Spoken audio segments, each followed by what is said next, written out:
guys, how are you all? Hope all doing well. I'm Dhanusha Takwal and welcome back to my channel Women's Natural Health Care.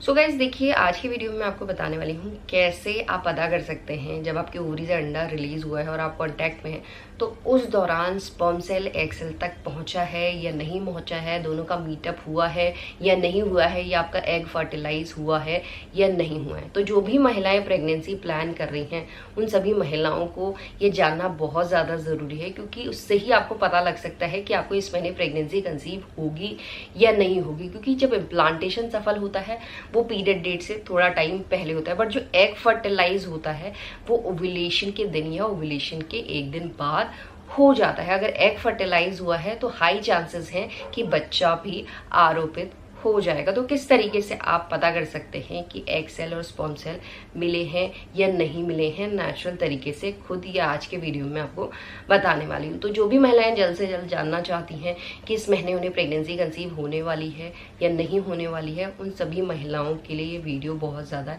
Informative होने वाला है। देखिए guys, जब आपका period bleeding shade होता है तो उसके बाद आपका ओव्यूलेशन दूसरे हफ्ते भी हो सकता है, तीसरे हफ्ते भी हो सकता है, या उससे पहले भी हो सकता है। ये डिपेंड करता है आपकी पीरियड साइकिल लेंथ पे। अगर आपकी छोटी पीरियड साइकिल है तो पीरियड ब्लीडिंग खत्म होने के जस्ट बाद आपका ओव्यूलेशन हो जाएगा। अगर 28 से लेके 35 दिन की है तो इस कंडीशन में 10वें दिन से लेके 20वें दिन के बीच में आपकी पीरियड साइकिल लेंथ में कभी भी आपकी एक ओवरी से अंडा बाहर निकलेगा।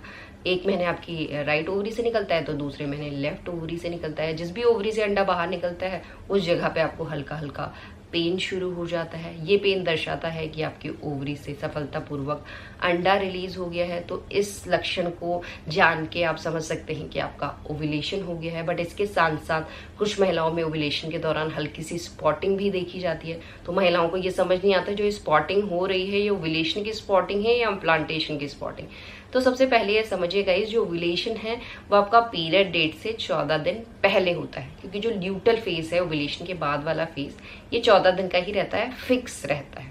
अगर आपकी पीरियड साइकिल रेगुलर है तो ये 14 दिन के बाद, अगर आपको प्रेगनेंसी कंसीव नहीं हुई है यानी एग सेल और स्पर्म सेल नहीं मिले हैं तो आपको 14 दिन के बाद पीरियड आ जाएंगे। अगर प्रेगनेंसी कंसीव हुई है तो आपको जो स्पॉटिंग है इम्प्लांटेशन की वो पीरियड डेट से एक हफ्ता पहले या पीरियड डेट से 2 दिन पहले, 3 दिन पहले, या ओव्यूलेशन के एक हफ्ते से लेकर 2 हफ्ते के बीच में दिखाई दे सकती है। ओव्यूलेशन के 1 दिन बाद, 2 दिन बाद कभी भी आपको स्पॉटिंग नहीं होती है। ओव्यूलेशन के दौरान आपको स्पॉटिंग हो सकती है, क्योंकि जब अंडा बाहर निकलता है तो उसमें से फ्लूइड भी बाहर निकलता है, ब्लड भी बाहर निकलता है। कुछ महिलाओं के केसेस में ब्लड डिजोल्व हो जाता है, कुछ महिलाओं के केसेस में ओव्यूलेशन के दौरान स्पॉटिंग के फॉर्म में वो बाहर निकलता है। वो आपको हल्का सा रेड कलर का भी दिखाई दे सकता है, पिंकिश ब्राउनिश कलर का भी दिखाई दे सकता है। तो आपको बिल्कुल भी नहीं घबराना है ये क्या हो रहा है, या ये नहीं सोचना है कि ये इम्प्लांटेशन तो नहीं है। ये इम्प्लांटेशन नहीं होता और ये मोटा नहीं निकलता है, बिल्कुल पानी की तरह ऐसा लगेगा। एक टाइम आपका निकल रहा है, एक टाइम निकलेगा, ऐसा नहीं है पूरे दिन भर निकलता रहेगा। एक टाइम हल्की सी स्पॉटिंग आपने पेंटी में देखी तो वो उसके बाद नहीं दिखाई देता। इस तरीके का ओव्यूलेशन का स्पॉटिंग होता है। तो इसके साथ देखिए, ओव्यूलेशन में आपको स्पॉटिंग हो गया, पेन हो रहा है, या आपने फॉलिकुलर स्टडी करवाई है, उससे तो आपको पता चल गया कि अंडा रिलीज हुआ है और इस टाइम आप कॉन्टैक्ट में रहे तो स्पर्म भी रिलीज होगा।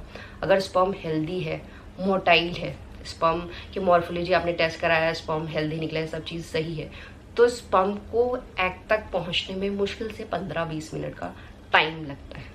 जब स्पर्म सेल एग सेल तक पहुंचता है तो उसके बाद एग फर्टिलाइज होने में थोड़ा टाइम लगता है, क्योंकि वो वहां तक पहुंच गया तो वो जो डोर है वो बिल्कुल क्लोज हो जाता है, ताकि जो अदर स्पर्म है वो एग सेल के अंदर ना जाए, एग सेल को फर्टिलाइज ना करें। और एग सेल आपका उसी दिन, ओव्यूलेशन के दिन भी फर्टिलाइज हो सकता है और ओव्यूलेशन के नेक्स्ट डे भी फर्टिलाइज हो सकता है। तो जब भी एग फर्टिलाइज होता है तो वो बनता है जाइगोट, और जाइगोट फिर बहुत सारे सेल्स में डिवाइड होना शुरू हो जाता है, फैलोपियन ट्यूब से मूव करता है और जैसे ही पहुंचता है यूट्रस के एंड पॉइंट पे तो वो बन जाता है ब्लास्टोसिस्ट, और ब्लास्टोसिस्ट ही आपकी यूट्रन वॉल पे आरोपित हो जाता है, इम्प्लांट हो जाता है, और इसी को हम कहते हैं फीटस, एम्ब्रियो, बाद में 9 महीने के बाद उसको बेबी भी कहते हैं। सो इसी तरीके से प्रेगनेंसी होती है।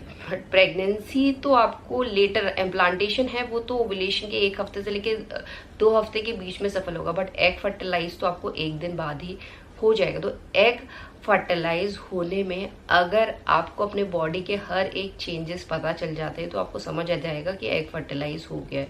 क्योंकि एग फर्टिलाइज होने में ऐसे हाई इंटेंसिटी के लक्षण आपको नहीं दिखाई देते। देखिए, जब एग फर्टिलाइज होता है तो सबसे पहले आपको एक साइड पे हल्की हल्की सी झंझनाहट सी सेंसेशन होने लग जाती है। साथ में जब वो मूव करता है फर्टिलाइज एग फैलोपियन ट्यूब से तो हल्की हल्की सी झंझनाहट एक साइड पे आपको महसूस हो सकती है। और साथ में आपको ब्रेस्ट में चेंजेस भी दिखने लगते हैं जो प्रोजेस्टेरॉन हार्मोन, एस्ट्रोजन हार्मोन काम कर रहे हैं तो उसकी वजह से। बट ऐसा नहीं है कि यहाँ पे आप बोल सकते हैं कि 100% आपको प्रेगनेंसी कंसीव हो गई है। कई बार एग फर्टिलाइज होने के बाद सही तरीके से इम्प्लांट नहीं हो पाता है। इसीलिए एग फर्टिलाइज होने के 1 हफ्ते तक आपको बिल्कुल इंतजार करना चाहिए। 1 हफ्ते के बाद अगर आपके ब्रेस्ट में चेंजेस दिख रहे हैं जो आपको एग फर्टिलाइज होने के बाद भी दिख रहे थे और 1 हफ्ते बाद भी आपके कंटिन्यू लगे हुए हैं और इंटेंसिटी उनकी धीरे धीरे बढ़ रही है, आप देख रहे हैं कि ब्रेस्ट में जो सेंसिटिविटी है वो ज़्यादा इंक्रीज हो गई है। आपके ब्रेस्ट हाइपर सेंसिटिव हो गए हैं, बहुत ज़्यादा मुलायम हो गए हैं, ब्रेस्ट में पेन हो रहा है, ब्रेस्ट के जो निपल का एरिया उसमें आपको इचिंग शुरू हो गई है, छोटे छोटे से बम्प्स दिखाई दे रहे हैं, ब्रेस्ट आपको हैवी लगने लगी है, टाइट लगने लगी है। ये चेंजेस आपको दोनों ब्रेस्ट में दिखाई देंगे। साथ में आप ब्रेस्ट के निप्पल देख रहे हैं, एरोला का एरिया देख रहे हैं, उसका कलर डार्क लग रहा है। तो इस तरीके के चेंजेस आपको एग फर्टिलाइज होने के बाद से अगर लगातार पीरियड डेट तक दिख रहे हैं तो आप समझ सकते हैं कि प्रेगनेंसी कंसीव हो गई है। ऐसा नहीं एग फर्टिलाइज होने के टाइम आपको दिखा, 2-3 दिन दिखा, उसके बाद आप देख रहे हैं कि ये चेंजेस की इंटेंसिटी कम हो रही है तो आपके पीरियड आने का साइन है। अगर ये चेंजेस लगातार आपके बने हुए हैं तो वो प्रेगनेंसी का साइन है आपके पीरियड डेट तक, क्योंकि ये लगातार चेंजेस आपको थ्रू आउट प्रेगनेंसी फेस करने पड़ सकते हैं। और इसके अलावा जब इम्प्लांटेशन सफल होता है तो और भी चेंजेस नए नए से आपकी बॉडी में आपको दिखने लगते हैं जिनकी इंटेंसिटी आप देखेंगे धीरे धीरे इंक्रीज हो रही है, जो आपकी प्रेगनेंसी को 100% पक्का कर देते हैं। इस कंडीशन में आपका यूरिन प्रेगनेंसी टेस्ट भी जल्दी पॉजिटिव आ जाता है। तो इसी तरीके से आप पता कर सकते हैं कि आपका एग फर्टिलाइज हुआ है, इम्प्लांटेशन हुआ है, नहीं हुआ है, या आपको प्रेगनेंसी कंसीव हुई है या नहीं हुई है। एंड यही आज का वीडियो। होप करती हुई वीडियो आप लोगों को पसंद आएगा। And thanks for watching this video. Will see you soon my next video. Till then bye.